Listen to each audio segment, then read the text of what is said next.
against our men. Our men, like Reem's grandfather, who was recorded saying goodbye to her, holding her, hugging her, calling her the soul of his soul, he was then killed in an airstrike by Israel. We have many lessons that we can learn from Palestinians as a whole about humanity and about perseverance and resilience and resistance. But many of those lessons are actually taught to us by Palestinian men. Our men who are brave and courageous and loving and caring, and the heads of our household and our fathers and our brothers and our uncles and our heroes. Families being pulled from the rubble, the people pulling them out of the rubble are our men who are digging up our families with their bare hands, are men who are going through deep trauma in this moment as their families are being killed and they're unable to protect them, they're unable to provide for them. I can't imagine what it must be like for a Palestinian father to watch his kids starve and to know that there's nothing that he can do to provide for them. Our men get up every day, they stand in those lines, and they do what they can to try to provide in any way possible for their families in this moment. But we know that our men have been demonized. We know that our men have been perceived as criminals. We know that they are not afforded the presumption of innocence or humanity at all by commentators, whether they be from the corporate media or the US government. We know that they're systematically ignored in any recollections of those who are killed and injured because the summaries focus on the women and children. We know all of this. I wonder if the world knows that one of the last things that Muntasir al-Sawaf, one of the Palestinian journalists who was killed by Israel, did before he was killed was feed all of the starving cats in his neighborhood. The last videos he had posted were of him walking around his neighborhood in northern Gaza, which had been completely turned to dust,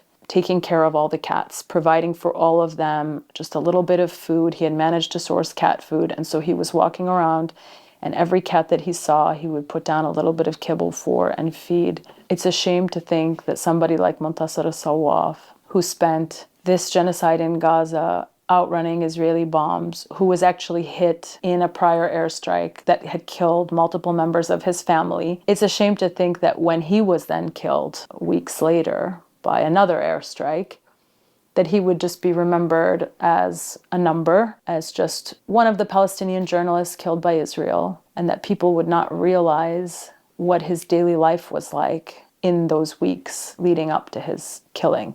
He, like all Palestinian men, thought about who he could take care of before he could take care of himself.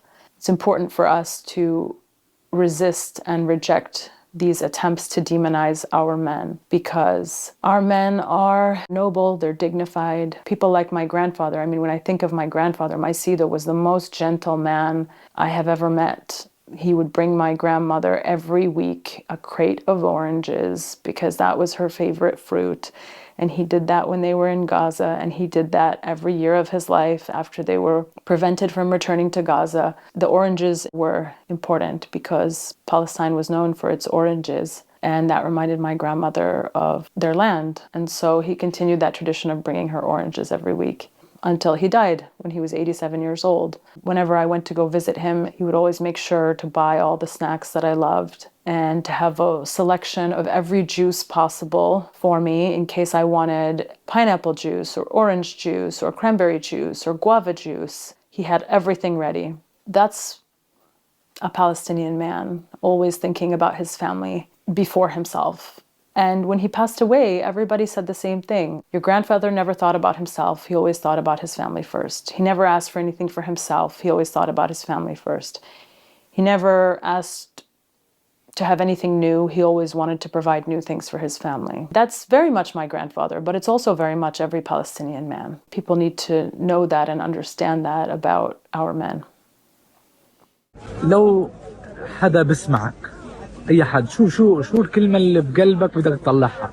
حدا بسمعني في العالم بحكي له يا ريت توقفوا الحرب من اجل الاطفال، من اجل الزهرات، من اجل هذول الناس الرائعين. لو هي قدامك اليوم شو بتحكي لها؟ بقول لها انت روح الروح.